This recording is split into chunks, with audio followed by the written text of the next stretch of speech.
उसका मैं सुनती हमेशा से आई हूँ, पर कभी कभी कुछ वर्ड्स मुझे समझ में नहीं आते थे, बस गाती थी। तो कल मैंने जाके उसको not only I went and got the actual meaning, but I also got it in Hindi. तो ये गुजराती में एक्चुअली लिखी हुई है, तो पहली बार यहाँ पे मैं कुछ गुजराती में पढ़ रही हूँ, और फिर मैं उसका इंग्लिश में I try and give the meaning to. Vaishnav Jan तो तेने कहिए जे पीर पराई जाने रे, पर दुखे उपकार करे तो ये मन अभिमान न आए। Like if you do charity and you do good work, you don't have to be proudly talking about it. Just do it silently. सकल लोकमा सहुने वंदे, निंदा न करे केनी रे, वाच काच मन निश्चल राखे, धन धन जननी तेरी रे. कि that mother will be proud and feel blessed if their child have no watch, like no lust, no काच, मन निश्चल रखे यानी साफ रखे, and निंदा न करे केनी रे, किसी और की, they don't criticize others. समदृष्टि ने तृष्णा त्यागी, and it's a very good one.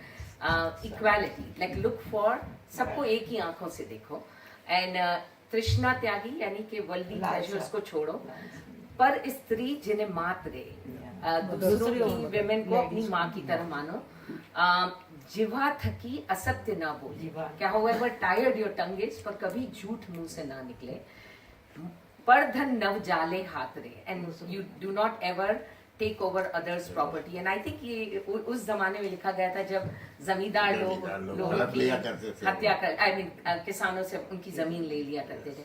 And another thing I learned about Narsingh ji, which was very very nice, important for me to hear, कि he was one of the first poets. Mahatma Gandhi ने तो बहुत बाद में इनका ये वचन ले लिया था, पर इन्होंने जब लिखा था तो he had a very simple but hard life. उनकी कोई मामी थी जो उनको रखती थी, तो he ended up going one day, left the house and went to jungle, and then he had some kind of a revelation, and that's when he started writing all Krishna के songs. तो जब वो कृष्णा के भजन लिखने लगे तो वो गोपियों का और कृष्णा का जब करते थे तो नागर ब्राह्मण जो थे वो काफी नाराज हुए थे उनसे, but he was the first person who started the word हरिजन, कि सभी भगवान के बच्चे हैं, कि so all to add every to it, you know, Narsi Mehta was part of the era when communities were very much into rituals. You know, Vaishnava, Vishnu or Krishna's, who is their deity, they were so much into rituals and they were forgetting the people, and there was prevalent poverty and everything there. So he was one of the first ones who came up as the true Vaishnava or true devotee of Krishna is who does this kind of work and effort, and not just the rituals, and like somebody who respects, somebody who does good deeds for others. So that was the reference for Narsi Mehta. पर जो वैष्णव जो बार बार बोलते हैं ना, of course it's devotee.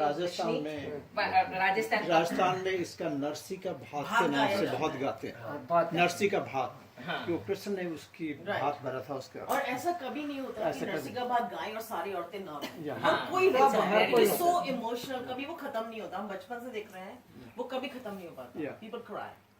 भी ने कपट रहित छे, काम क्रोध निर्वाया रे, भने नरसैयो तेनु दर्शन करता, कुल एक तरे तारिया रे।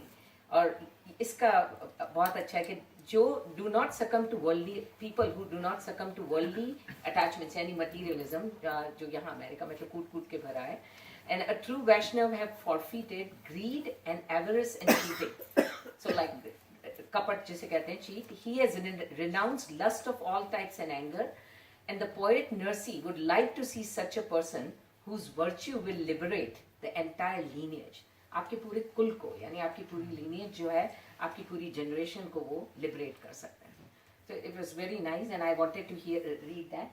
और उसी का महात्मा गांधी के आश्रम में एक दुआ पढ़ी जाती थी हमेशा इन्हीं सब गानों के साथ. एक तो वो अपना रघुपति राघव तो सभी को मालूम है, और वो है, आप लोगों ने शायद सुनी होगी, लब पे आती है दुआ बन के तमन्ना, जगजीत सिंह की एल्बम में। तो मैं गा आज नहीं